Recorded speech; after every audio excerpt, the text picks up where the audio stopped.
Sabe? Vendedor carro.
Sedimbula, binaka sa mamay.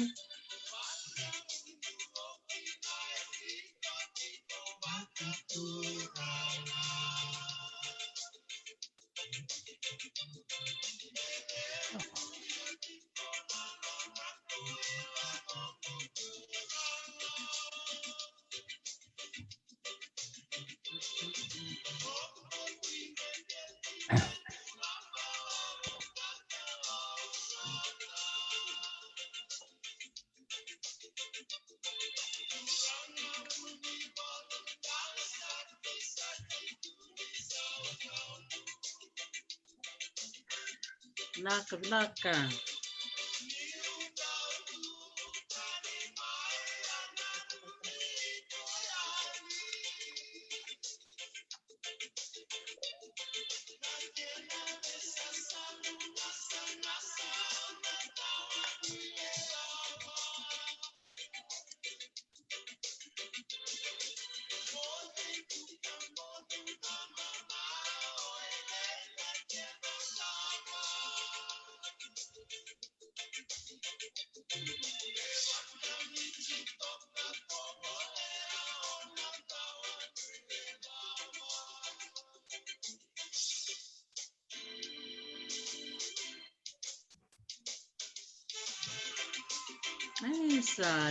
Dimbula, dogul Menisilandi. Kladi rapaparo sa ko na gitu may nagaba kay Islandi, dimbula may Amerika, dogul may Australia, binaka na sema mai, dimbula kay na biyo kan may viti.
Internet connection unstable.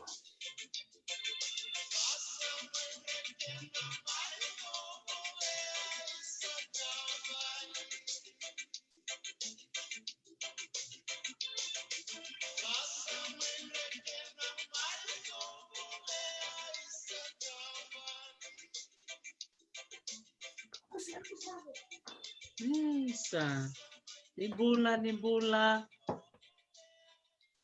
Nakabakali na sema tikumai na kabinaka nisigani kuwa ni kuwa na ikatini nisigani bula Julai bula duki na ngande tiku kina sana bakaturang reo and marotaka ni na sigani kuwa ke na boni be singa sa tingwa matanda na ngoli tu kumikina so na nota bulangi bulangi toke bulangi tokai sureti tu kumai na bukuni kenra sema kena sano rewa na mai waseti ku kine so na non retala noa non rataka daka na non rabuli kena be kai so e sematira kena bono bakturanga o rewa unitaka ni rongo bina katsuka na bio libo ngoni bitala noa mai Hawaii kibe kim ni kensar na bio kanyo ni semati kumai na yakabina ni kuwa klan yakabini kuwa bunga bikim ni bakla matiko na donang gito na bakaro bakadori tingona timi ni biti kay na timi ni New Zealand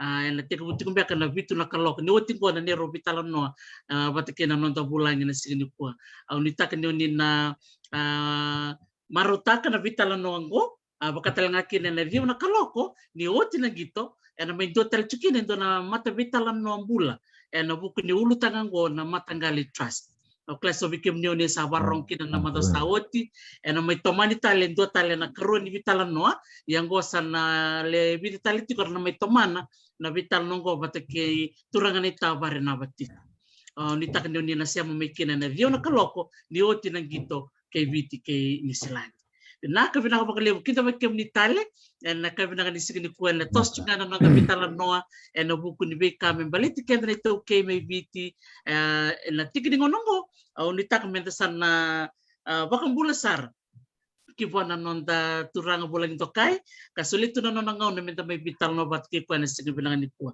nimbolo binaka kay nongo ino kerot kalo nimbolo binaka Dr. T watalaki na bi kali wavina wale na numro sirite mai meu mai doana nungu itavi membalete chungana kena talno tadi tu na veka nda zakava tu na ngona ni nonda bula era ni lev talanga kina na ka era na bulida era na barorong chumai watala kina era na ngone non rotumbu daki chumai na ngona renre sandalo ko tu bibis na wale sabi na bakali besar na namu sileme na namu ngauna me ndar me vital nokin din seranga na kau ni bak madala tak maya solitu na ngauna men ta vitalan noa men ta biwase na buna ta ngauni se ma chikum bikin na bikim ni na barong ti kumai don din na ngauna binaka go men ta vital nokin kena turanga we kantango ino kerot kalau bunga bikim ni sakile koya na buku ni non na zaka kena bakang dindike kena bekali lebo sa bakador siang walanga na nonta pono ibiti na wasa pasifika bakatala ngaki na bese buru-buru ni sipero ngani teke bunen toro bitalan no kai rombek ngani oni mamatal teke ni manta na lumuni mata bubale na buno ni susumikina bakatala ngaki na korni bulo ni abulikin naka na valeu na kaua sudu mai na valeu mai korumumu na tikino na singatoka na sana roa ni na wataranga ka ni ukairewa ungele sudu mai na kon yo wambolta ni nangone ada chukina na nungungase na non retu dakabachu na ngun sala na Valley Road quando driver katabila kona katabile lele D8 kena operator kwa nangona ro sota kina bate nunguna mai singatoka ro mate ngoni unon ro matu ya kena nauna ke deke to umbula chukina me berani ungai bimbi mai singatoka me mai vuli suba kita uchu bulngai na singatoka ve retu na vonu nona korona nungumbumbu na dai nungumbumbu tori kaya muna na tukango nada no sabna dan batimal o ambauta ninda warau sarabachungo nangito na vitu na kaloko na batimal anda kila le usartani le utukin na tamat do gitu rasa wala taki videoch dochu na kana kawa goningo ya na vuli teke butu mai na korni vuli au susu au tubolinga na korona singatoka na wananga na usa ambaki 5 kina sangai kucho menunggu ta isu bo me usa mai vuli rato chugo bolinga mai singatoka rato na nunggu nana ya uko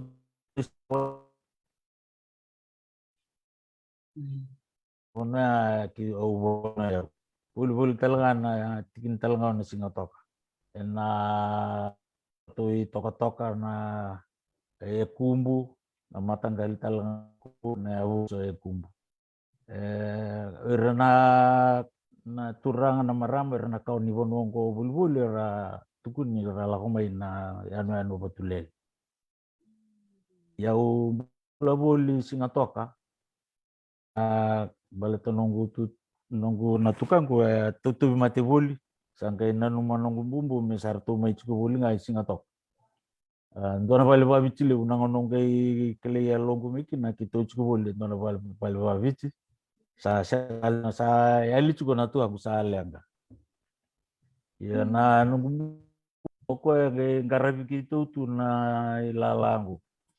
Oh ya au betikir tu na ni dobela ko tibul nunggu nana kitu saba kile kitu mai dole unangona poko ano ni tapsaran dole titi na anu na bono tundu titi bulikina. Na vingara vileu ngarabu tu na maramongo. Wil kalsunga kinor tu na luvena. Andina. Aku cuma na sakalasili sa yang bakili masa gi ko mai subo mai buli na nambua fijen school. Cukup buli ngango bua ko rubuli rongon le utal na ngon era la ko rumo mena ko rubuli ko ra le ya sar mera le wai tutu le bonon do bonwa. Mana kelas 2 na kelas 2 lo buli kina na ko rubuli bo. Na tinta viwa 5 kadiwa kina tin kadiwa ono sangat ka vitu. Tin kadiwa on ka walu sangai indewa na korni buli ratsuku na memorial school. Inambua mai buli kina me atosar na tin kadiwa ono sangat ka walu kina tin kadiwa bicang karua. Veteran na Fiji Junior batalakin na Fiji na New Zealand School Living Certificate.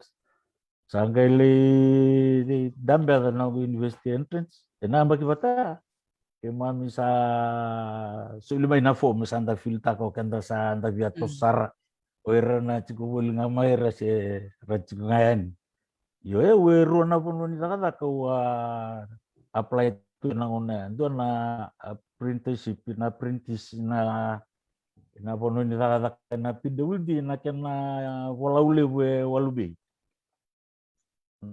korni bonu apply takai ina korni buli tete korni dia. Baca sangai liuma ina kena sabando ni mai mau salah ko mulai buli mekanik na workshop na pindah buli dia cukup mai walube. Sale tiku busarika sale us to kai rona pula sangai adu mai na vivando ni mai na korni buli mai korni dia mau sale buli kina. Yo ya una nunggu ngauna kevini mbula baletnya rotuna ngasih besi ngatok na tuna titi. Usando warai da cukup na karatu da kawa. Usando tukun na cukup. Oh ya una donang una talanga una leida kata kina tamban titi. Oh ya kubun na nunggu sasanga tu mau sanga boleh huli na kurni dia. Ya Nusa kata cukup na PWD sa roto na hula. Usa ra pemain bola ikor dia usa ga itu no nunggu tata kerker. Ento ni bola sa bantu ni minggu mulai dulu dia. No ko sanga iku mo kata. Sa bo bebu kita mendanga me dia una ni kito lebi tu na vita din. Gasto ndon cugo ya. Sa tu no kor ya na kengu isa una rosa bulna na mala. Apprentice Saya usah kira-kira sarana wari saya una nunggu tatan retumai. Una laka na tambanan titi. Berarti na elung itu sartungan na bonua na. Kembala una ni robital ngocu ko sanggai tuno koi sandu. Sanggai le tigu na bulo maci na tigu na buli na university ni dapa. Kita na yang baki kita cukup boleh ngai na university nama teni yang baki gali voucher no mubuli korni bia na ruan yang baki ya ke memile pasanga bulu na leoni intik rosanga bulu na ngoni bici rosanga bulu na ngoni Ini may dava na ambakia kitu lewalungan nangon ni itu rawat ame kitu vito mani bater na le rosabul nangon ninja ni lawlako I Cornivia. Itu sanggale tomana na buli ka na rona ambaki na buli tap na buli talanga ko chicken da sarangan dale bula batir nando titi na vida na tul na bula lo rekina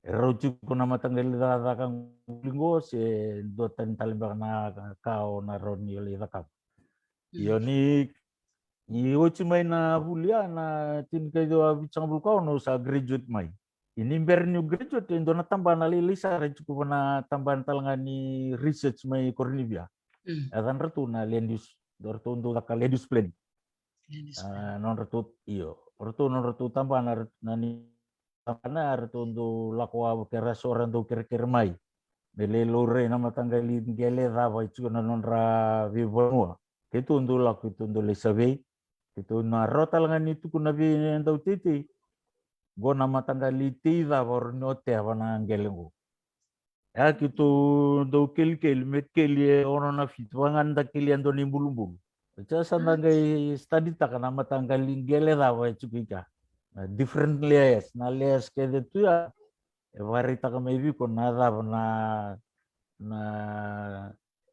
na chemical na soil and physical chemical attributes ningela yana daga gitu dakabati sa sember nyulungai wocunung mo grejo dau santo di dakabat juga vida na daga biratu satu kuna sar kuna rotu bosore da oi kumo sana mai nangona grejo kin namo sama itu daga iki Sandora kana nunggu libu di marau bereta nangaun na talangan ni buli nangaun ni buli na secondary school do nunggu lesu ni tali tek tonggo na geography na kena mapeta kena vanua na nonda warai na matanggali vanua wakadawa titong busar na kila echuko na matanggali bulia o sanggela ko sali tikubui veretu na lendus pleni to sar na tataka na nunggu tutu nangona senior technical assistant itu tu ira tondo na itu tu ni daga na tamban ni titi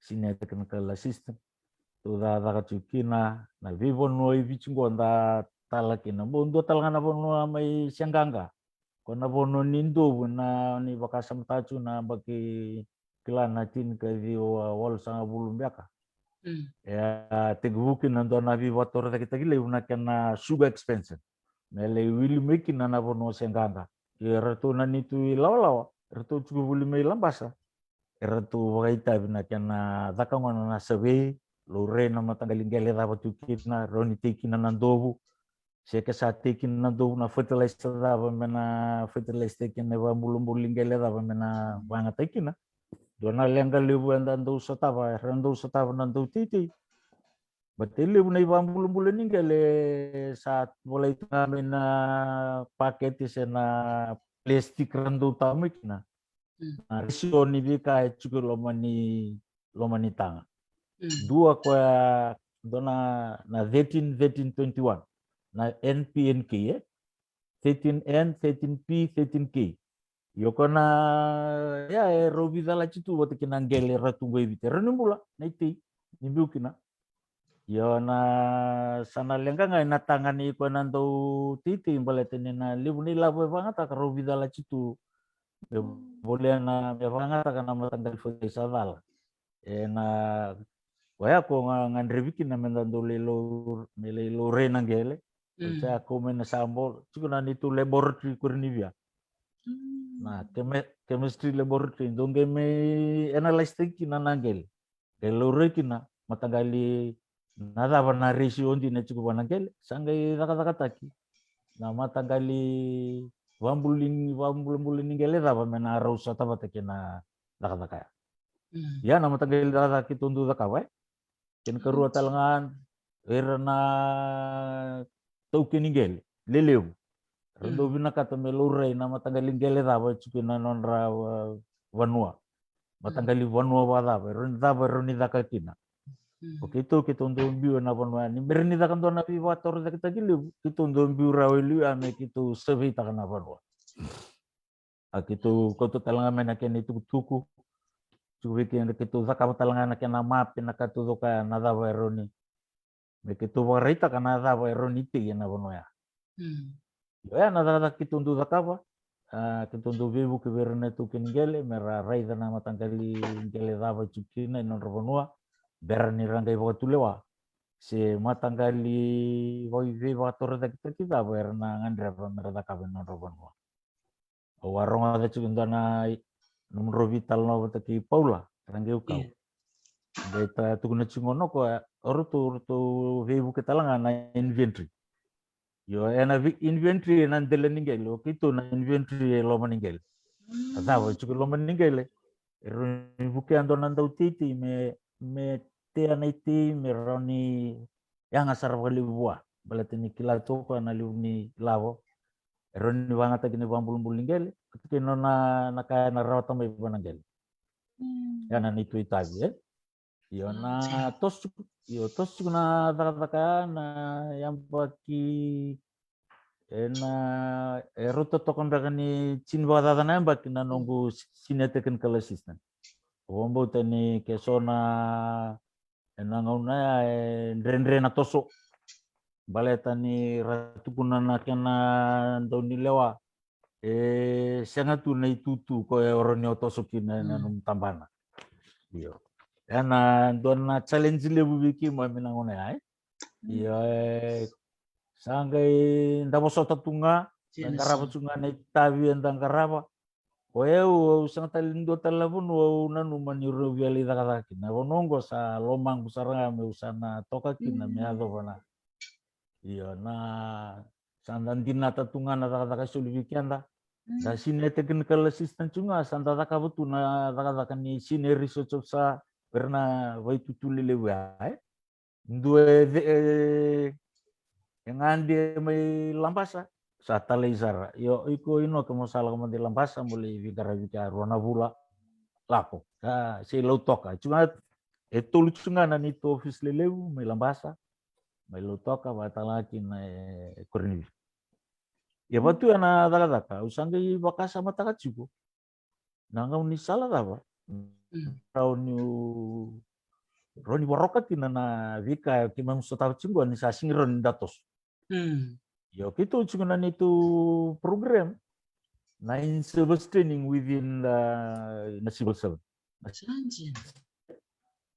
Ya cinggo ratondo le vuli cukai Netherlands na nitu lawa-lawa karena liwi orang ngoli Netherlands doang ngoni India nggak ngoli India.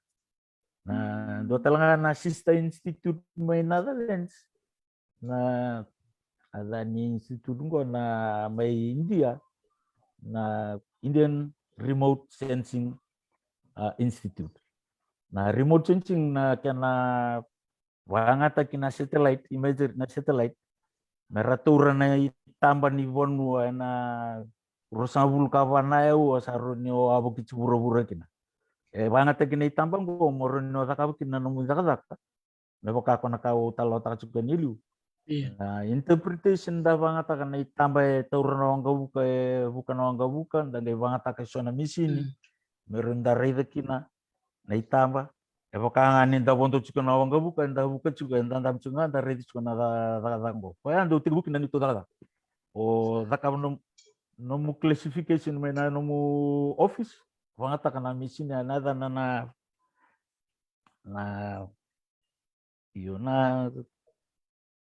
iyo na misi ni ngone do banget kina da boy yan sa ucha sangai wasongo na bata ke na no da ka no research so katudo ko vina katamo kila kina na kiningela o sangai ola ko le reida na gela roni dona singa te ka bono lebu roni dona madawa tondo kamba bolinga lo manifikau avale lada iyo le da ka mena da dango iyo ni toso chiko na vingaravi toso bata talchunga na huli me baka utukuna le huli India oya onge ngol India na wal sanga bulka tolu onge na chine na wal sanga bulka tolu gele le sumai na chulai na wal sanga bulka wa le ndo na yambat na koribule to kaya na ndo na banu deradun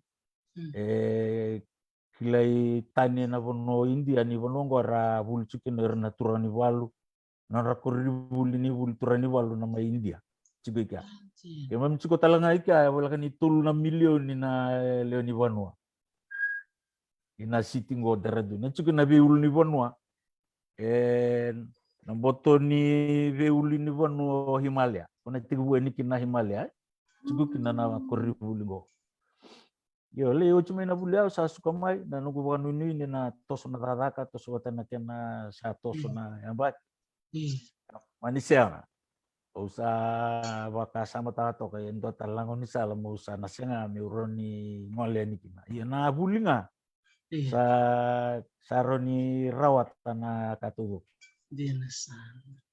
ena baki cinka dia wal sa bul kabitu asul kini bia untuk na scholarship ni maternity New Zealand meu ngole kinai Waikato University main New Zealand mulai lako batsunga na nungguin service training mulai pana tul nembak di mama tul nembak mulai dakawakin na nunggu maternity kuroi nunggu bachelor's ni Earth Sciences and Geography ya usangai lako le batana Earth Science meu kau tuna juga na bulu le dakawindia sa fokus saranga na kena garavi na vimatanggali buli me bakana gele na kena kalas tekna vanua na geology na geomorphology na physiography and soils na kakeda ke muli buli de kana forestry sa fokus mai na vanua ko endundu me ke mami panamata kina na takataka na vanua ngoviche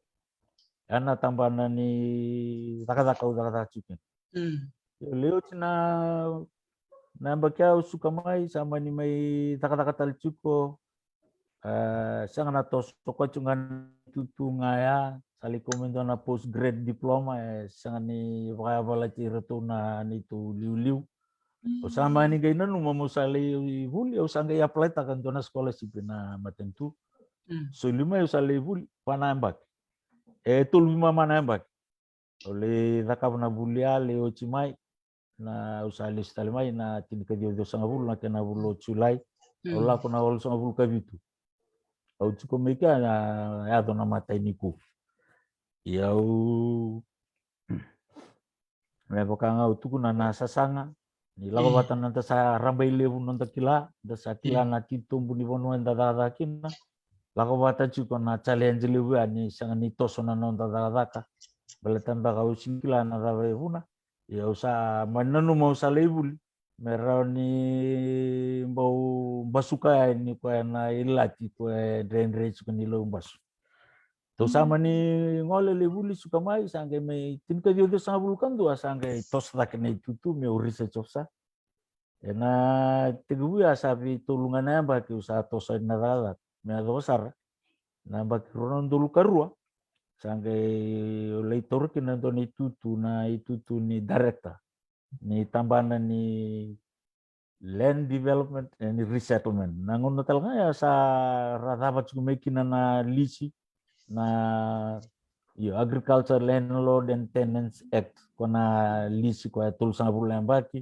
gero next ten tal na rosang bul talang baki na tin ka diwa sang bul ko itu sa raba mekina na lisi na lisi kona alta iyo kitungge le wandurin do na tamba na bu na tamba ni titi na dana na Department of Land Resource Development and Resettlement lago bata chunga na daga ko kito asada ka chumelu bata kena non rabatikur na turanga era marama ko sa daba mai na non release ele utalangan iyo na matentu na freeholds meron ningai le vidai meran dambi kino irana sa daba mai non release tamban ni daga chukina sale kana director natin kadiwa na ronundul roada kata apa cuma na turangan ni bala na David Leslie na turangan ni New Zealand pokoknya ada juga na land care research ma New Zealand do lebunanga na kitundu kuchko mai boleh tentu vivol kajar na itu daga apa ke na roto daga kana tamban daga ya New Zealand Iyo na kwa talanga may buki kitu na kena visauta kina kena kalasta kina ngeli ivich. Na tinkaviwa lim sambul kaviwa. Raw da buli kina New Zealand ivich ruana kaini anaturang New Zealand. Na dan raw Twyford and Wright. Raw gay visauta raw gay sabita kinor raw nangeli tudo ivich. Raw kalasta ka na kena kalasi raw ada kabangor raw membalik ivich. Yani tos na karavitavi na vivisa uningauna na vivisa unin rakin ta salaku tu rumah sangga ibina ka me sava kale kata kina research ko ento udaka mendo loreki nanto ni tiwo abovich so na iti rachu mai virato mai Hawaii vikem do mai Hawaii ya na matanggali ngele vata ibichi ya na matanggali environmental factors vata ya rati chu mai Hawaii sasanga talningi ko mai memai takatalikin na research may rosang abul na yamba. Sakaw nga may kana environmental factors ko so tapat ko na itiya may saron to may dakapatalang ay masama iti na iti. Endo yadanan ko na agro technology transfer. Ya kaya ka nga ukuta nga may na ka nga ukuta may Hawaii sa may TV na kinamatanggal bata na environmental factors waka na livni uda na singa na kakaya. Iya na da kitu da kabucu. Kena kalastik tal nangkele me wanga tagibua na kena na soil taxonomy na na international soil classification na soil taxonomy. Ya ovi china ngono ko sa chiko bua na classification na. Kitu may dakawa, may bibu kitu ngona kinabi kitu naturango. O David Leslie. Eno na chiko nga ya ukiri pa ya.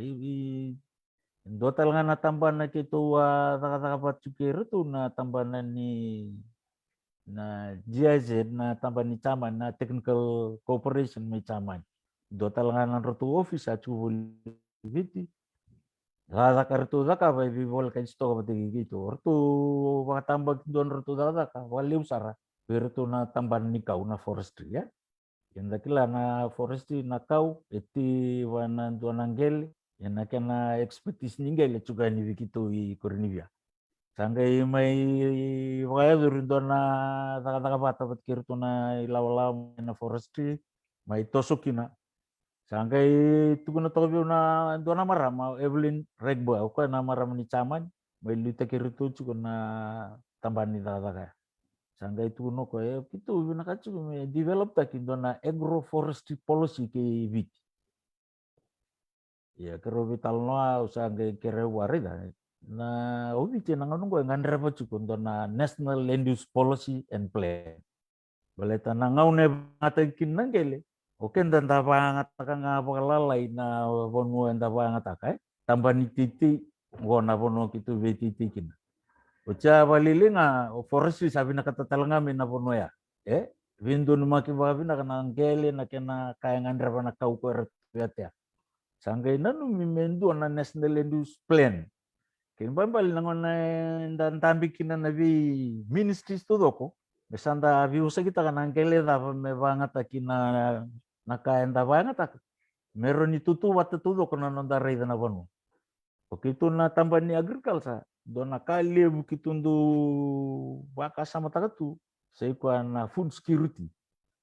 Kendo nakana avivici.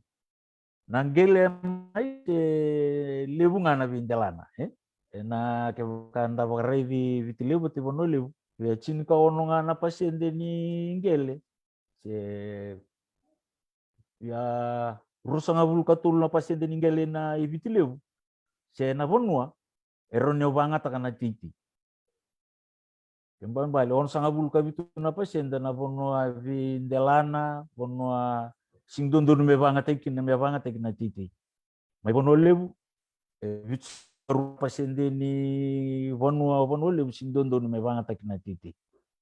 Iya ni sale mucu na kende wili sa tos cuna non titi sandala ko da vindalan. Sangan revi me marru na vonua. Baleta do na sis ningel oke ndanda singni wakasa mata tu na kenan do sis nangel. Dari to ngawong wucu me nawai. Ya nada bai wucu kin nawai ya. Ko sarangan nangele uru tu ndo na ko wucu kin nangele. hubuchuki nawai. Ya, ndo na bagandi di kero tu da kavna tambana ni jaika, ertu achi ke na tinta jo sanga bulu kawalu, ertu tukuna toko rotu ni na ve udhi wa ilile wiwich. Vana udhi wa ertu da kina na rewa, na mba, na singa toka vatike na nani. Rewa, na ndo na ambaki, dhiwa pointi tolu na milioni na tani nangele la kuchume na udhiwa ina rewa na viamba 9.3 million tons kuita kichukuma ina udhiwa ina rewa na viamba na 1998 na udhiwa yomba 1.1 milioni na tani nangele katika isinga toka 2.2 baltangani catchment area lai watakina nanji eva 2 milioni na tani nangel sanga utukuna chungo na rali ni zaka kime mzaka butu nangona watakina ina na itukutuku ngandre wana matentu me waktu lewaki na ina kena pangata kina vono ibichi me na kena was sustainable use of the land merao ninda bangata ko kendango ni daba eno kendan nondambula ratomana wirna nonda isulsul ni rabangata kachunga nama nangkel batanga ya mendua nangono balawe sakaku ni sisi yo ya na dona challenge lebu talanga bikitu ni kitu leolilai lebu na buli kitu zakava wirna vi ministry taleso bowilikino TLTB merarai dana itavi ndo merangara meroni ni dava na mbulongo atuma ina gele kina vonua esera nravanga takana nonda isul waranga bisu simteki me vikenda yo ni ado chunga na daka kida kerusama ni vital no bati de mesa bate na maramani chamanya mesa review takina lendius kevich kerong mani ngaravani tabingo keronga kero zakavna kake de kwantun me duana ivola kero volakin kero kana author kero na opportunity for the new millennium na rural land use policy and the opportunity for the new millennium ya kero zakava patengai main na ivola kero review taka sangai develop takin se sangai iyo kero sangai vola talendo tal nei vola na rural land use policy for Fiji na kena mata na pivika patalaki nevi nei volango na volan dus ni kena vanga ta kena va sing ni kena itu na kena token na kena vanga ta kiseranga na gele me vanga ta kivoka kitoro kero sanga impita kina indo na policy merangkara na vi tambana ni daka kuera vewe kani vola ka kena vanga ta kinge wilkino TLTB ortona forestry na agriculture kena vi tambana ta leso kero bola na ivolongo na policy sangkai kota da kena maten tu na agriculture ministry na itu minister juga nangona o na ita ilaite atu CC sangkai le bantu ni me sava yang ata kena policy go me baleta na kena vanga ta kena gelibich ana runondul ka wono ya namuoni yang baki bata juga sama ida batalanga kina na non rotu matentu sama itu rana matentu na rotuna toro bako ko na matentu mai dava ke vitu iki ako na daka o kito adaka batu mai ina pasifika kero ochingana nero daka ngo daka chikundora mbosele ni heads of agriculture and forestry vici kero li presenta kina pepongo kero presenta na ibolango rasanga ingandre bana matentu rosa bulkaru na pasifika mesale daka talanga vira na namra land use policy. Baca sagai mani tambah main doni tutu atau satu kena itu sana tambah kan doni tutu. Kau masalah kau memang merah lagi. Membalat tanah karasangan rever na rosa bukaru nama tentu.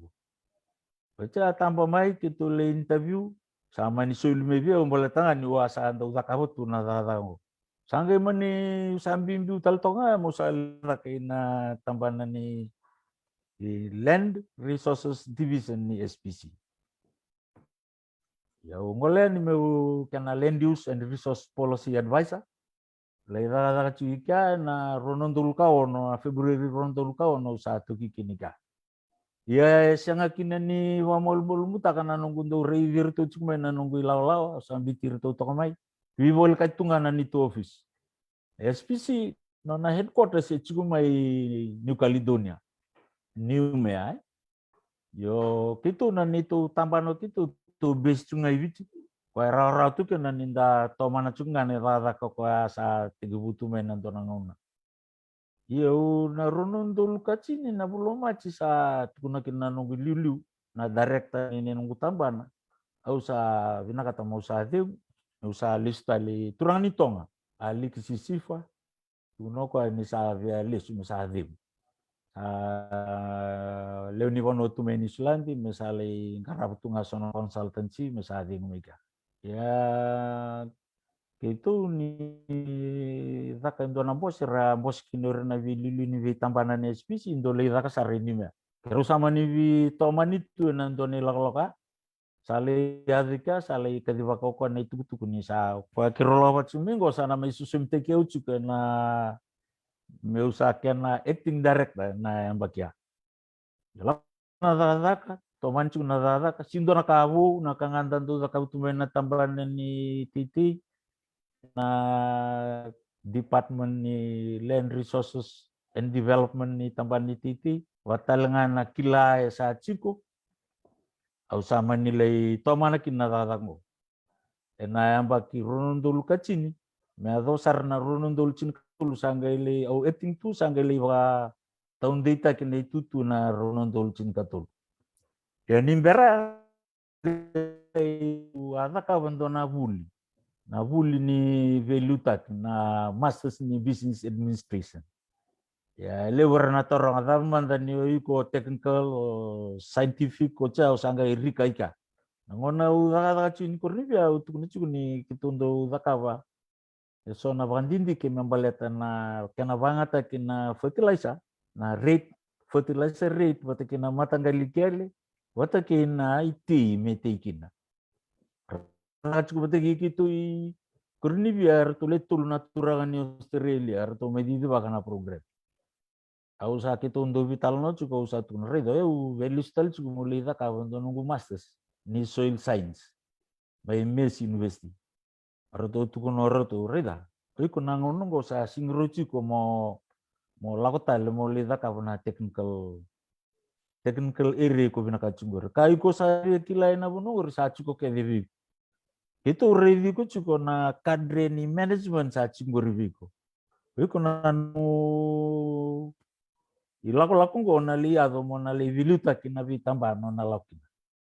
Au sama ningi rongo danan rotu bosa. Au sa tuneu sana lito bole amanda. Mata ini tolu na leso ni na CKU. Acu kan rotu campus si Lodala. Kana Telekom Training Center Macau. Tondo levuli cukuika. Daka extension ni ka rotu mai Rockhampton mai Queensland Central Queensland University.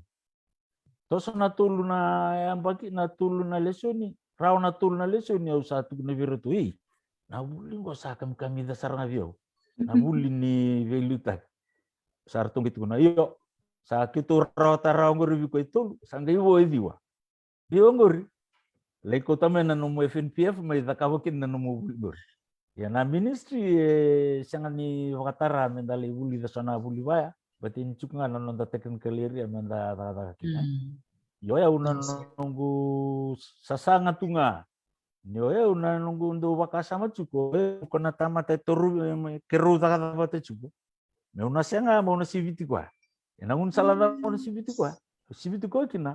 Me una buli cuko baku ko mo one step ahead of that person Watu ya na nunggu rai. Usanga lei buli na bonoya me ado sarnyuli graduate na baki. Tiga na 1997. Okay, graduate my CQU na masters ni business administration na Ronondol na baki Ronondol. Kaya ko mararauta ka na nunggu Vito Sayaki li ako sarai SPC leitor sarki na itutu ni Darek. Mata ital chunga ni ngoni tuki. Ena vono ni taka SPC me ado hona itutu ya baka Darek. Iau sengenin tokon tokatak.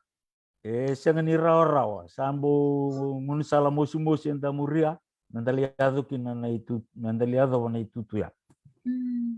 Yana itu tu talanga SPC sengen ni kelas singi diri talanga na on merit.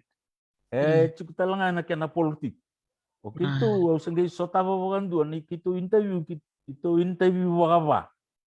Mengai sulima na taka-taka. Sambo wasaranga interview wawa ocha sarang kai cukup main politik ini Polynesian, Melanesian, watakina Micronesian. Iyo, koya. Ya kalau ngatan ni koya na turangan itong alek sisifa. Koya turangan itong ay. Kena chance bikin tu na Melanesia membo tinggi lagi ini kau ya. Ya sa leidaka. Protokol itu tu ya, leu sarana visau leidaka. Me ado sarana ambaki na bulo Februari. Ni ambaki ronondo lucin kabit. Amai dava kina nunggu kontaraki. Usana numatalanga me usa demo. Usa mai mani dengu mai kia usa mai tok ngai nunggu ival. Anggara tu ngasona mai setup ta kan dona nunggu consultancy group. Waya sing dona ila boy rautin ila tungan ni vevu ke tunga vir nanto la mai ranto mi kere vevu ke ira tu pambimbi ora tu nanungu wano undo ta tu kineli rana dorbo recika ni resing kilanto naka rano ngalenga mai sama ibu ke ira tu ya kondangan na itu ni sasangan ni buli me ada masarmen na bona sama ibu ka ding tu kinabo sa kami din kami kay na rongo na no muitalan no lele berbabi ni binak tumin ko na ni may rongo ti ko na ele mo nakaki may buli na no muitalan no na no mutatan ramay nyo se ngone na no redir to chiko na no mu orto na no mutai orto na no mugase na titi sa teko me tiki ne yalo mo na no mu binakato kemni kay mo niliado na puno ya muni bagi bolkin kembali balen ni gorong atok no mitalan no kemni bakas renam muni buni wa ningel keni rong gori pasaranga gori na bundo yang ningel ko ya kembe la kabutu santal lindo tal kena itu butu nabi bonu na bonu isi randu tu ni bango na soil doka berlami gor na soil doka iyo ko gori sa reida isa to kemami baka dibi na ngonito okay ni kemami kilani chiko intua na wuni wai ningele rong binaka na kaun itu kuna mayan me baka na ka itu kuna polo rangiu kai me daka na inventory and dele ningele iya na no muita tambane daka na inventory and na lomo ningele rongo berola ko batichi gor embera chuko ni tostu na norbital no endo talangana kona turanga chungani ni suladingo itu untuk batal cuma endo naturangan ni telebu sao kasa yoko satu ngamai nono korni bostel ngamai nambotin nada no bil tatisir obe turtal cuma nangono gomo binata kana libuni na itabi lebu angkara poko na ngona doba buli dikito yango sa cukup buli ngako sembula cukup buli ngamai nakor oko ya pakai tabi talanga na kena kalasta kena geli cero ata cukup batana turango ni New Zealand turangan ni New Zealand ngo bunu we lebu serangan ningel oko ya mbo cukup soil scientist lebu mai tinggi ngole mai game buke gitu New Zealand sa mobilitate cukup na koro da pakai na koro da miseru nambutin iyo Toto, kabambul sar chikan goy nambotini, verna barong cuma nambotini. Sangol chikan na bakang bula be tau bilitati seru. Yo ni barong chukumai sangol chikan na bakang binibinak. Iya na kalas taki ninggel ngo. me kau tu no ni sa banget kina soil taxonomy classification nakani international classification sa chuku nganon do tu kalasi ningelo ken tu vici sanga imbiu ni asana na kalasi hura-hura sa sanga imbiu kina navi matangalite ko rasota bata kina ngele ko sa loreyot na kita usama pitaka kede sa computerized kede wandu na katudongo Ningona nga upanstaki na computer sole mevi kuna matangalinga lobi na kata. Wata kena attributes ningelea. Wata talanga na ite ko ronite na bonu ya mesulevi kuna kaongandra. Kena lenga chiku na tambani titi na ngono go senga chiku na kila ikia ko me toso ya na meliado server do titi ye. Nangona kitu sambi mbiu kina na ilalongo me kitu santila sa lala sarto ngame na bono kitu mbiu kina. Ragi tawana na durubu. Senga vira na kila ko kitu kota mo kitu. Yan balbale dona sasanga ya me na sekolah sibi na buli ngan revi na matinto biti me baka tawanita lebih tutu ya. Gori. Au sa lebunangon na kitundo vital no au sa ndut kune vir mo sa le takabulian ni erto saban ni cukup ngangor le takabulian ni bikem do meronito sona no mundo kila kesa ngana batu ngango tuna information karangan reba tu mena tu na ndo titi na tu kiningele gai sanga tu ni rotoren banget akan bati sanga tu kin nakilai Senjena sarangan do dina na rebi na kaya klan ni bidar na barong cuk meni kuwa sombe kana cuk mbe kana tambane ni sekolah sibi ni matintu sa kreisar cuk ngaya ni me lorai na bi tambane ni buli bakango me cuk ngana kila bo sibi ni ngan rebi cuk na tambane titi me bueti bit la kera bakay ngataki na non tanggele totokan din do na tarunga o betarunga bikem ni kai membalet na kena do bakay ngataki na weni mati may bakang bulang-bulang ninggele versus organic dakila may rotomedidia it's organic island na Pacific katalaki na bibiti na tamad na naman ibakasal o sibi ni rabarong sar chunga mengo e bungo erando titi erando lomo rose da merda ka ni sala bulu tek mike na baka bulang-bulang tek ninggele sangit tu kune salakan tu mekua na daba naman ibakasal na tikina Benak na ngono ngau chukina SPC puta kita lisunga kona organic island na katudo kaya kitu tibuna me SPC. Ya. Na ndre chiko balter nando titi ke chiko manda ni bakasa mata chiko ondo tuguna chiko bir nando titi ni tuguna manda bio endona ya kaya vada bana kena libuna bonua ni tuguna ngabio na ele urasing run suarau ondo tu nivera ka redan dona running gitu dona rugby field ya dona ya kan iyo one rugby field ele bunang ono lista ka tu China ya ka tamani bono rambe lebu anga indu ngana tamata yang karabatu rasingira ni ra banga takana kel keda sekira saba ngata kamantangai runa ka setul Nioko tundu chunga na ndrendre na sama kana nona ititi. Koya ko rabanga taka chukina na weni mati. Totolo ebe bukiran dona nguna balau embitu kina na bonoya rangai listal moira rangai miwere beka ses spirital. Iya na weni mati eba mati eba kan dona gele. Na kachukulo manigele. Watala nga na kot taurtalen dona ngauna mena rongi bulan-bulan kina na gele. Waktu tu wata taki nanon rambito tungan apun me organic fertilizer merabang taka batakana dintoa sona fertilizer bibina kasara takapo chukuna kenan daungo ibichi nangonongo ron rabang taka me susumita kina fertilizer na weni mati watal nga kina na kenan dous banga takina weni mati me sui kina na bonua me bakamati apa totol na doda na vika baya. Ya sa cukup serangai lingan titi baleta na kena volta kita langan iti yo rawat tamena numbonwa kaya kaya organically grown crops and dua tanto na kenisa we cukup serida na kenisa kaya kaya volta kamu tangai balangi Kaya kau bangat na fertilizer na inorganic fertilizer, bata na NPK, siya na soil na fertilizer sarlang tumingo, and raray na nando na irna bulbul, irna iviche sang such ni kili walukina. Kaya kau lako na market in New Zealand, sa Australia, very particular ira na organically grown food. Kaya cukup tani ida kendo na kaya nisau. Yo nunggu wakananan ni ndavat ko lebu chugo ndrendre tu nando chiremena laborers mena sangat tu weekend na ilavo. Esa wakata usar chunga vir nando titi. Yo nanunggu remena ni koya ay binakadaki. Batene rambulong-bula rakanena lo ni mata bubal rambulong-bula kina.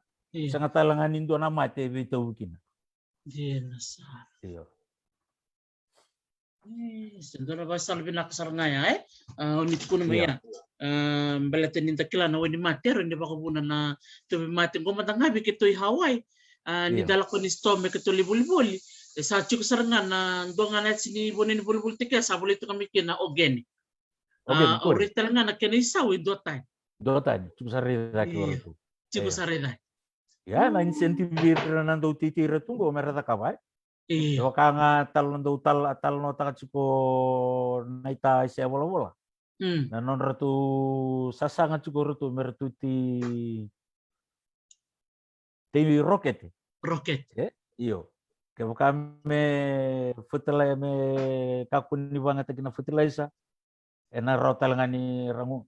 Okay, Hernando Titi. Itu nang sala ron ralevi talon kina verna tu kini business lele wata ki max value. Na visu to stoli lebu ngore to kitu zakau chungo kitu tea chuko na na saka bate lebu na tamata sa chungo they are very concerned non rambula na health vici ya sembera saran ni tarasar ko me vinakasar virnando titi sa zaka chuko balalai atau su chuko iya. Sandi na sarang abi nakapakalibo. Doon at ni buli libo wiki mami na kendo bib sekita kya tali na numuni pa mataltak maya na baka doon nararaning gito doon na eka era ekam kami doon na tete yan ang ulit sala kumikina sa samak sa doon na vital na Doon vital no. Liburan do koda pa me lima na eka me china eka me sulvira na kana binday non rangel. Ralay singi banget ka tu kona buning gele. Kan dan raut bangai ruambangan naik ke kuko saran data. Yo ke banget ka na misini. Rono tarain na lima na ka si chinye. Anjin. Yo ke wala ka chunga na rona kana da may biskut kina china ka tu ka o wasi ani virtu na numulyo ni matangkali mertu banget ka. Mertu banget. Sandi na saranga. Do talan na ulutang binako ni wasema ya membaleta na sisingge. Talindi na nanomu pamadaltak maya na udiwa na rewa 0.3 na milyoni na tani ng gele. Ngwan ang gele bibinaka mo para kausombuchi kumay na udiwa na rewa. Sa rote me doli bulang-bulat ko na sanore doli torcho na kinauro. Yan duang gori. Nakini keru ko ano nalaksumbennya dakila na coral polyps ko edingu talchunga ede wakangan don tamata edingu chu yani lako na wengo le block takabakan tu na ngusini coral polyps ko ya ko saramati tu kinango na daka ungo isua na bono ko lako waliweni kinana nangele na silk na clay bat kina sende roli taka ko na bono edingu chu kinakam Rambula tu kina nabi matanggali ka rambula waitu na ika yung santo lako ni le raida na ni mami batu may reo tum sa lako ni sa singdo na kaya chukumena ba tumbat sa rasaan roke na ikami kani sa mati tu na takaw yan alenggali ko ako ta chukumay ko na sisiningele Tinasar. Iya, interito ya na 0.3 milyon ya na rewa sangga chikorto may may singatok may nandur to taman ni udo liliwe. Na nabuni ka na sisinang gelea nabukuni ka na muso na kaw may nalom ni beba nuwa ko pakabuna ya na sisingel. Iyo. Klau watu na chiko na Iya. ngeli vici elele ngarun da titiki na me vai to kaya ambuda. Right. Na kena bo e vici sanga buna pa sende na vi ulu ni bonwa. Kemba loken da sauci ke na ambuda. Saba ngata ki metarakin na nonta koro ta ambiukin na nonta tau ni lele bungo. Erna Iya. vi hotela. Oken da sanda tosada kina vi ulu ni bonwa. Da Gori. tosada kina vi ulu ni bonwa.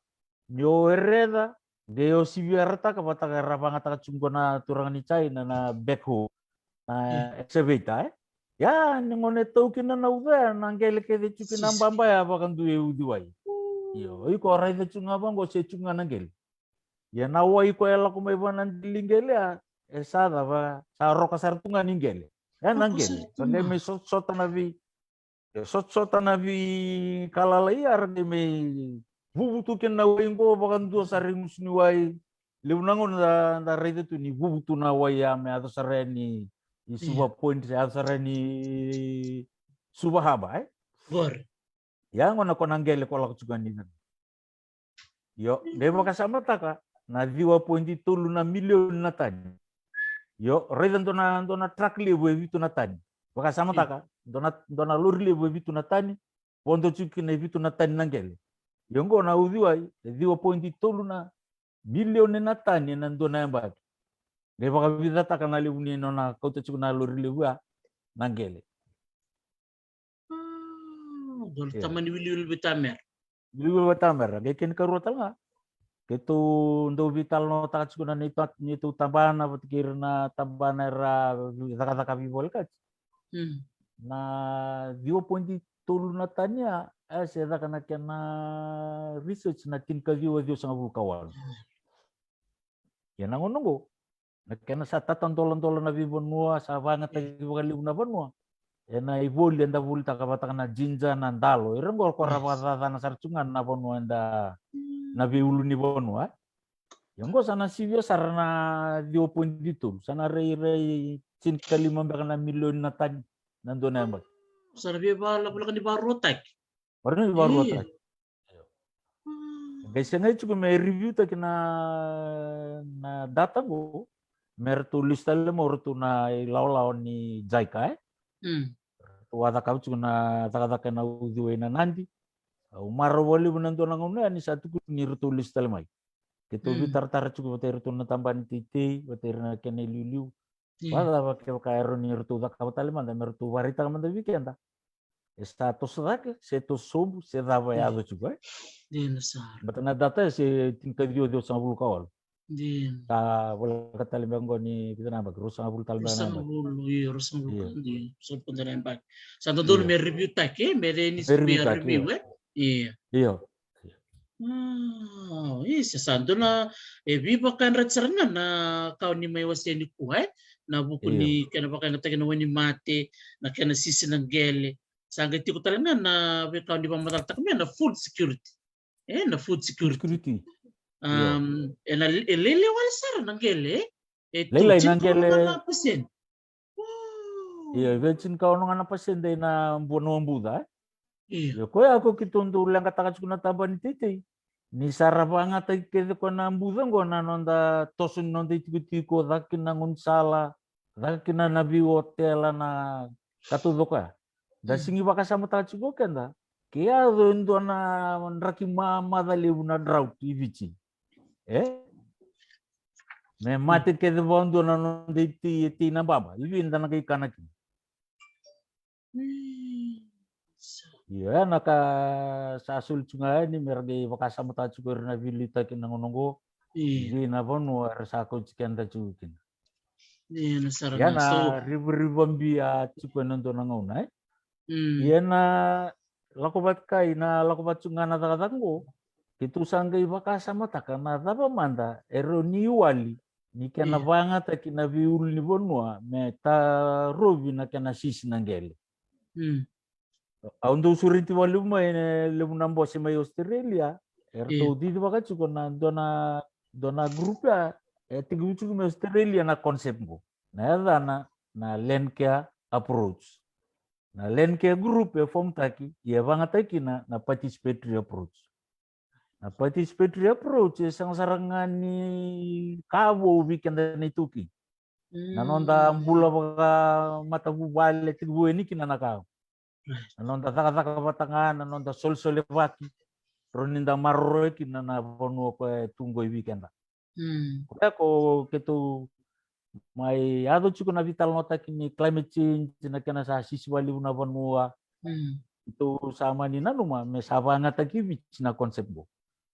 Senga iado chuko na kana biusa kita kitu bina kata me set taki me structure taki me dona lawa me vanga taki. Me roni buki kan na kana baka matan tuta kina kau tu kuna chuko ningo. Itu chuko na lawa. Kitu eu kena sekretari tu na dona ngau na Land Conservation Board. Ya na Land Conservation Board der tu zada kana rukun ni Land Conservation and Improvement Act.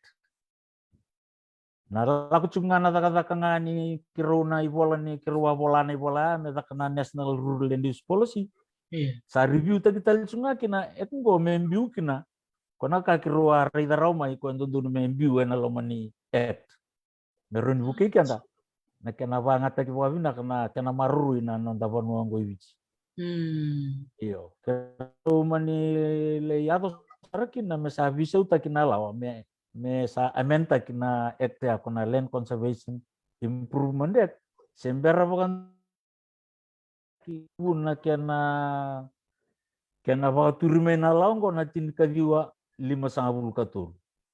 Sembera bukan donin dona visa amenta kitu ngamai yongo kitu sangge bina kata me visa. Yan na yamba kisar ngaula ko kini SPC. Saya yamba kita lenga sa ambiu zaki kina na laongo virato na cabinet meratu amenta. Ya kanirara o me ado domingo. Sembera sarangani retumbo na lawa. Senda butunga kena sengai me maruri na bonoi biche. Iyo. Iyo. Meu taranga balilai na baltan na laongo. Taraira na turanga na marama banget acunanggele. Na veulu ni bonwan. Na suka nantobu. Entondo na na 10 degrees na slope kona bono tundun metiki nandu. Beyond that is not allowed under na Edinburgh. Yo sa saram basura kana kamban ini indo nangau na may visa utagikin na kamban ini indo may na CSR na tinkadyo bit sa ngabulu na may sulkin no may sa sulkin ng alala weekend. Sulibata may nangalala ni menta sa dibak nga non da inggang ginidobu pati kena banget aki.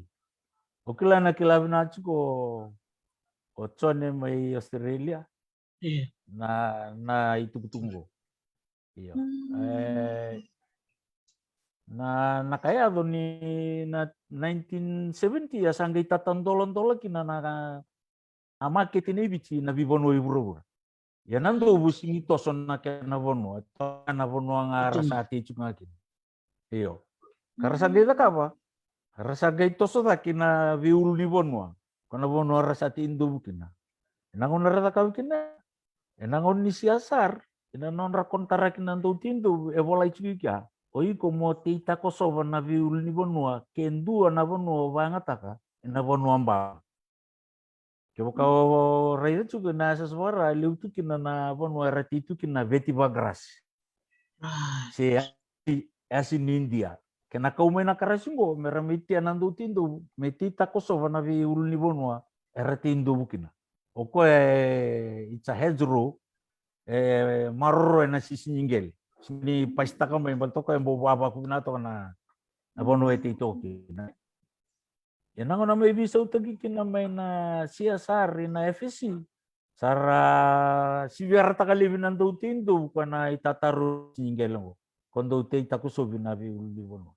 Sali ako kinanaliw ni Sisi. May adaw tume nangunungo. Iyo, may adaw may nangunungo. Ele usar na italano itu. Ronda vital nota suba da bongito do ni kuwa. Toto kasarangan, pati dibinakan dia sa may talon o chone, tinggal. Mendo na ngono, menurong isuriti matamay. Mengay mendo na to forum. Binakasarangan na vital no bango meralak talaga meron do tinto. Lako mayo chone tinggalin ng wala tal may kay. beleto na vital nongo vital no yang beleto di tarana no bula kede e tarasar no ira no nonda toki ningele rabarong ucuk na kabini sa wadir lolo mandin totok bako uci na vital nongo leusar ngana ka da bulida bako sibi na land use planning me baka bak madal taka chuka o Tara sarano dambul. Dia na saranga tarasar nganon rambul dina utali tak saranga bakalim pamadal chumengo sala lekut binak bali besala tun chumo eka sala na rakau mate ni ndang ngoleni na ngusuni udi wai na rea ngoleni bai lodala sa lokani ba saramate keritu na bi rakau kerika sa leu saranga kada buli dini ko na bimbi di kena tangu make na nanda bingele so ko basi birto na chukumendalana ena kena bimbi ni nonra tangu maka na nonra na bunuar tete chukukina sa totokan din do talango reda turang kai na nanrenre o sa tawa na numuta kai sambo musi din ni ole buli ole takaka do tunga me no mitutu sindo to so ikodake sambo liado ale kisisifa meleki valateki kimni ni umea me solibi kimni na noni tutu sando din turang ni tonga rea na turango au klan di redo ko na no mundo takaka nakanga elu iya kanjina kai oya una ka ndo tuya una ngona ni dada ka sangani suka imur sa sulimendo na itabi mengarabi au ndo tu na bir kulin daga ka usingi bina kata mendo ngai me bakale oya una no daga da sabo rorongo da talai rau tunga da ka tunga na daga kan tundun menda da ka nangai ado ngame na kenanga una mer nangai reida na nonde liu naka era naka mendaroni ngai tosoida kikina se davar nan membalichken yo kenda kwa mechuko nanonda mechuko nana mate mandangani kan tundun mechuko kenda na bonua da bo bina kata mole yado kina nono mubisa ne chao ngai kata nono mumisen watikin nakatu doka moron liado bana bonua yo nakaya anda se bulida mai anda sa nano mechuko mai ndonangona mai tata chukuna daka era tukuna sofa ta moli to boleh mandi ka tu nisang au rucu sartunga na bono na daka ko sa mbau tali ta sa iyo vato mea to sarmai ni sali laku sari SPC matan tu rusa bulka rua bingara bikina sa me tu talongo nakor Totoka makochi. Rongo vinaka iya. Eke mi baung geti. Na nomu vosota, na nomu yalondina, na nomu zakazaka. Tale, na nanda reida. Pabini vinaka talanga bina mundo na. Kerto na ngone bal, na nomu tutoko ni kemuni. Na nomu ni vinaka to muni vuli. Na kaya tale. Dapakila na vital no bati kemuni ni kuwa. O ni talita kana vuli. Dondi na kabina kaya. O talita kana vuli.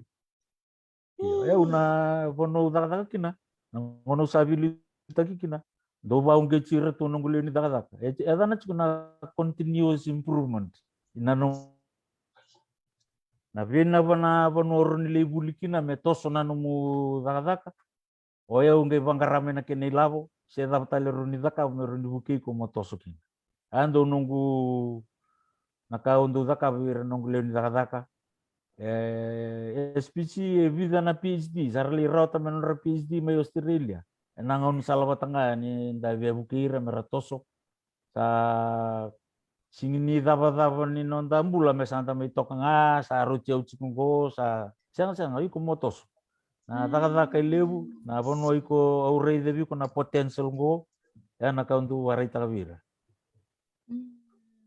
sebab bulu cukumengo Mrs. Maria Teringamoto.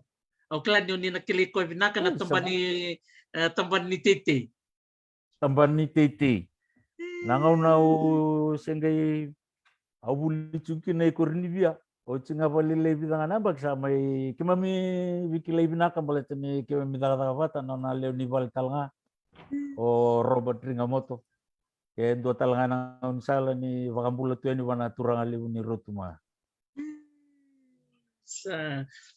Ni bula pinakverto na bubal na Ringamoto to siya masar chungo me North Shore may New Zealand. Baka hindi mo nakatagtsakan na No. na non to maro tak cukup ko na vital no totok ni ko kami da lebu sa nga nakakimain bulikin may makaw dito ko na miya natal no lebu natal no to bikim ni roni bongi roni singabak roni tomber sa bana tano Gori.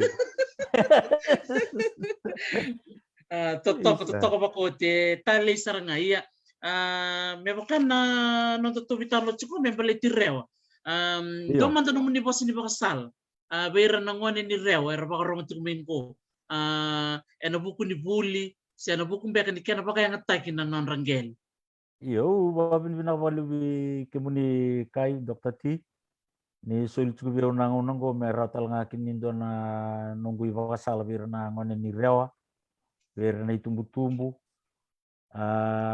babin binakin wali binakabimbo wambo tini kanda na nonta punu era ndau tukuna tu ni sang so chini binakasara ndau lu wasoma wambo tanang unang ko sa ochi na lu kima misa bakanga nyo lakutungan ko isu na vonorewa ya chikuna kena idola kena bangata kena gelalai itu biki mami kena marro italngana bimba chini wai endo talngana itu tua wana numu chuka ko na kena form ta kena len ke groups chikuna len ke group ko enkarabana bachin widwai na riba ke groups na chiku talngana ilaw erang karabana bi barabi ira dan rana kus ke groups kai tali kina na law ko ira talangana ngone bule chiku talangana nonra group na school groups na primary school group na len ke group ya sembere chiku ni lebambas kaitaki na ndombe kana ngauna nang sasanga mena gali bagarita kina bos ni na bos ni sana sana bos ni tikina meroni sati gubu menda taka na banua nonto banua me marrui me banga ta kital ngana kene banga ta kinaka me mera marrui kina na leoni banua rewa ya na sasanga ni buli obambuta ni ukalu ngata baliu ni nunggu tata opo asa ambi makau saramba inakoro sama imbula bole suwa satu daka satu sasanga me bakando tukunao Professor Ron Krokom my USP do tukuno ko ya irina immigrants irango era tamata enterprise irina tamata sambimbi mena kor sama iba cucu na bono ni viva tor dakta ki suwa kena viva no so irango era daka kacungana nonra gabo kena visinga nada ba meke memidaka ba meke memerauta kena membula kene karua oya una nunggu tata na visinga tukuniki na vikenda tento tu singdo non tunggel na ngele ngana buli bakukua menda rawata non tata menda takawai na tata membaleta na ita vetu ina vanua ina koro vir na wekana koya sanga bakan dunia linda sa sangatu ngamai sangamai me ado mai na bonon ta samai tukinango wambo tini koya na challenge le bikima rewa ni na taka baku na vuli baku ko ni sa soli dona ngau mo ngabu ni tabia wambo tini sa ndondo ni mesa me bakanga na kanda ndo zaka suli kana yalo na kana ngu nda rawata na vika nda sa garawa ni mani cukup iya ni mani cukin na turangan na marama ni vonorewa mendo cukup nunggu basala sawa cukup anak kenali awa nanu matal cunga mendo nanu bitala no don na itala no nga membaliti retu menakoro retu nani tunggas don vinna retu nani tunggas retu ngole sarami tonga matin singa iya nani tu koroma tonga koloma tua nike memdo vitala no cukup menakoro irna tabali kitu irna kai reo kanjin sarando tu kuna bikitu woi sana ngai ngami ngondo na injini davu do bondike do ngai sarina koro meke mem salis tali ne mami koro I kolma tu ai mai tonga iyo ya sanga itu na bos ne bisabi yo kitungo kitu mai bakarara mata kana no do bonore iya yo ira rambi me tonga ro me bango ramai chiku mai wait tonga mai nirai iyo Kaya bimbi menirai rangol saramay imbau, ramay chugo na ramay vinga rabitu na navale na rokutu imbau. Ya, na italong aratal no taka na sonang kasme na korviau ya.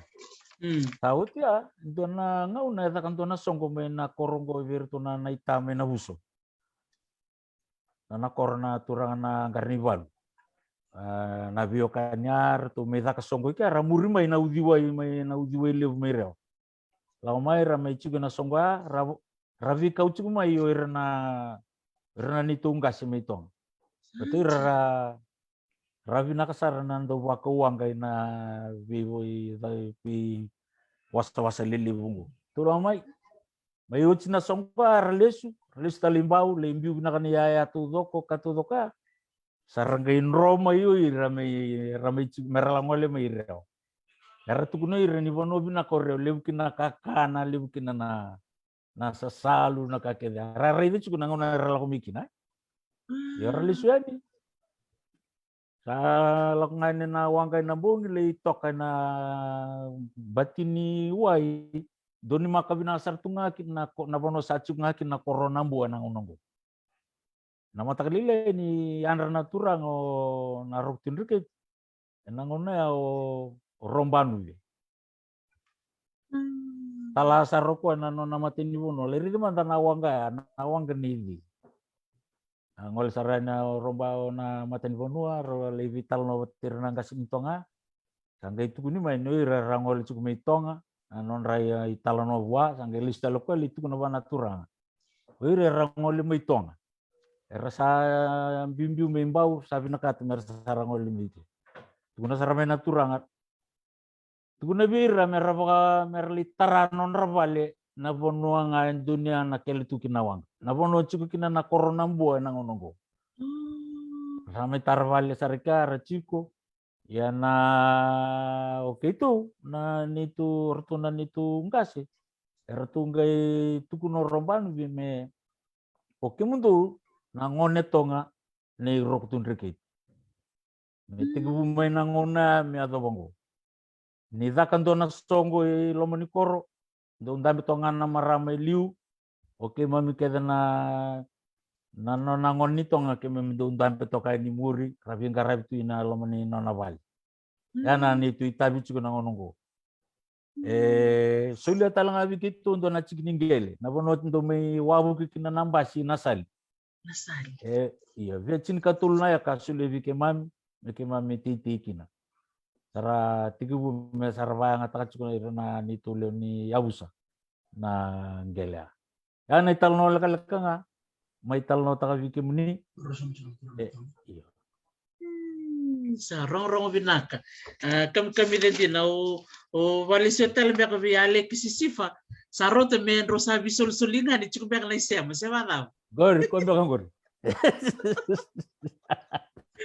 okay iya listal me ko kolmuto na vital longo sa rong binaka isa andang ito rong italano tu na italano makabango kami ni nagayra na siya ni biokani o irtal nga na kanta may tongo don ka non do siya matiro may weekend ay bitsi ni tubi na biokani iyo kanjir sara ketumda kana taban ni SPC ketundu lako itonga usando gelital no tak ciwira na italano ni kitu lako mikol matua rasa tu kuna saroira Dusia sarana nom do cikin ngeli bina pun watar tu kinum do bal. Au sangge kon na bono saranga rambulu tu kinana naturangan itu ngau sangge itu. Na re dango ni kitu salin dende tu bici. Sama nanu mana turangan itu nga. Me sarambulu ngainan itu cikin ngeli na kau wakata tu ini tong. Kaya kitu sa singruni lesiu mekina. Kitu sa cu ngame bici bola ni sa cu ngami kanang gel tarasul na kay bici gitu. Ya toka na italano ya. Sa rong binaka totokan din na o ba nanumulis tali doon ako na ang olenin na Fiji Museum mo naturang wame wang ganisanin turang ni Rewa doon ka nanumulis iyo ko ya rotu mena singa toka ndo tal na chugu ni retal ngame tonga yo kitu na tunan itung kasir tungo kolmot Yo rtuna na singa toka rtuna kena rtungole mai mua do talanga na kor talanga mi tonga. Ya mami lawa tanga mi tonga ke mami toka viwal kachinga sa talanga na vio kani na vika tu toka sa iyo. Sa totokan din na hindi ba yung ito na yadin ni bubale ni ramay saramay tu sa yado tu solito may sa yadin ito yadin ni turangan ito nga si uira na bubale may tonga na yado sa tu talanga na laman ni bubale Boris kan cinta ni sa mata na biwakani sa mata lang yung may bici rong bina bertu talanga na kanto to ya may may bici o klani sobir ba ko rong chumingo Totok apa coach na nung nibi talan no ay. Do ka sona songo na kor randungol sarmi na chukoy su arangol may na kor ra may waitonga. Sema chuko na vi sema tini wakanya. Sorry de totok apa coach. Nakabalib sar kay sa rong binaka na numuy talan no ni kuwa. Ando na wekam mumbe kabi minanronga. Sa taro chumingo kito talaga nanumital nga minanronga abang ko dowawa man minanronga sila ko man baka sa labi reo iya sa u katalanga minanronga na posto ba nga minanronga kala kay dono saranga binaka yo bukim tu na panu ang kipahuke volleyball ibu na bucu na hama na toka ina subani wai wa vina valeu na limutu doloko la na vingo arabi tara chuma na ngona nguhi kwa hewake medan rabi ama na lingulami rasa na vuli na daka tamurani labe le bahila wo na limutu ndau wahabu na limutu ndau vazak niau na ngona gindono chume kirara iwa vina valeu na vingo arabi na vihuhu vina angin do kwa chu na bonang ke na bono nanronga hilni hila bale se kontak kinga ho ni chu le chu rara na bono chi bahuke na le chu marro vina na le chu marro roi na kwa tu do kwa hare chi binasia chi rausa nga mabukem tu na bono chi bahuke wabi nangul makota na na vinokwe wabi ne binata kina mun kota na matabuere nindri la dovi liutakichuo onna simoko wambo sia le warna kwa wabulida mavua genio na chimovi onna eveni kurado kona chungwa imata chindo basikudira chuna ngona revitala no ake holia ko to hilana yalo ni daka bakikai nechula mireo sa chuke na Italia na vanovisi genie na Pasifika.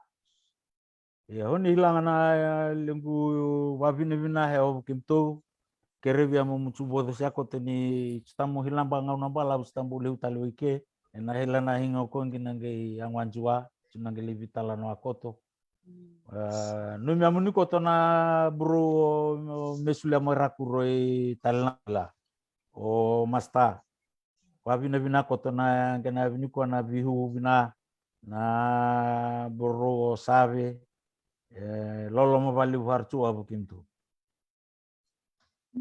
sabina kana wali sar rong bina tau emosi ni kula dolo bina tau nakbali bina bina numi tikomai en visusu rong bina bu bale na batimala bir kedna semati kumai bakandra kiwana na tuturanga bulan tokai ni kuwa isakan ni marau rong binaka na numu langwa ni vakanako rong binaka ta kai na numu leswe na buno ni besusu iya ni seberanga ni may daba total na kao ni bewasea se duo ni beada kapkina numu kanibabi ni binaka berembe ko ni takabata siya ni ngole kina naturanga ya may nambotini isa barong chumingo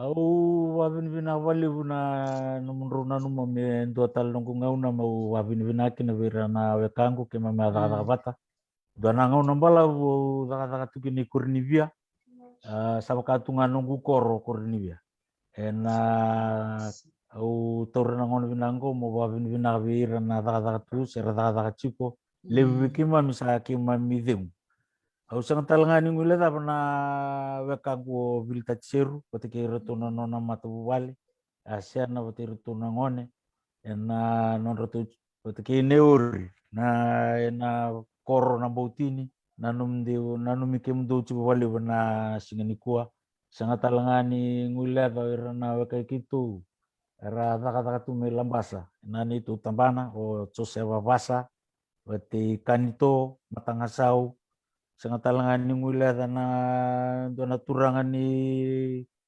ni masing-masing o moape ni seu ndo ni tu filmen tu yo ngandra patalangan cikini ngonungo meu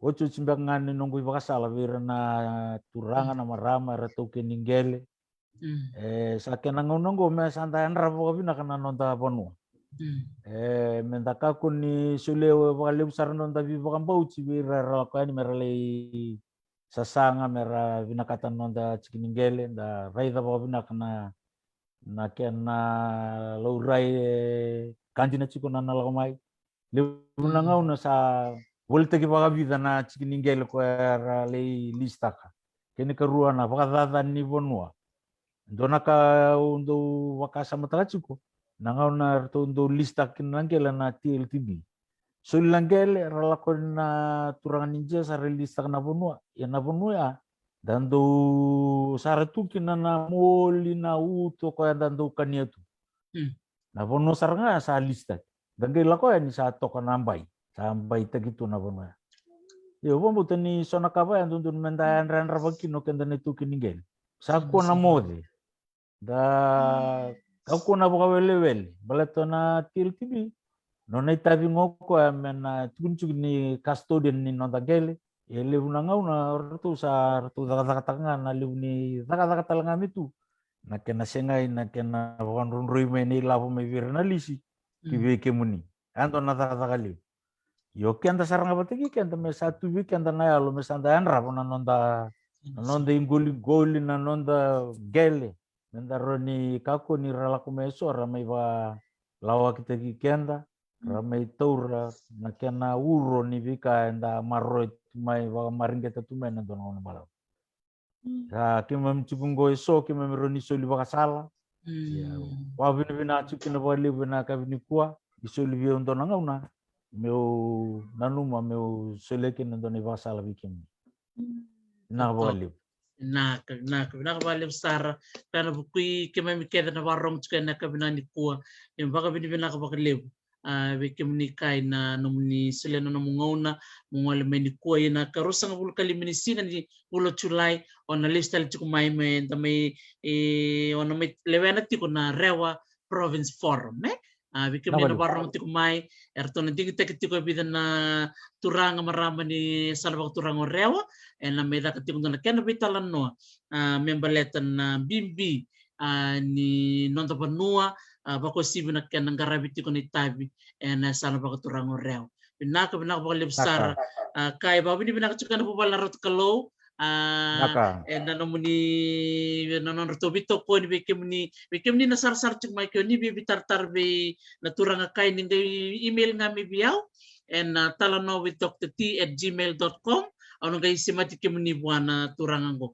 kla turango so ya nakani maraw ni sulito ka na nangona mindo biba salatak na bitaw ngo ndakalungat kin ngoni toke ni tuir na kanta bango tubir na non rakila ka rabina kata merwa sebi ket nakabalem sarkay kata salom sarchuka ni bale ano ni binaka na gito na ibitsi kay ni Slandi aw sana wili matanga ni Slandi sepada bakay binabali ko kenda rundaruin ni Slandi binabali ro motok na turanga biocin nakabale bu malamata mode sa naka sa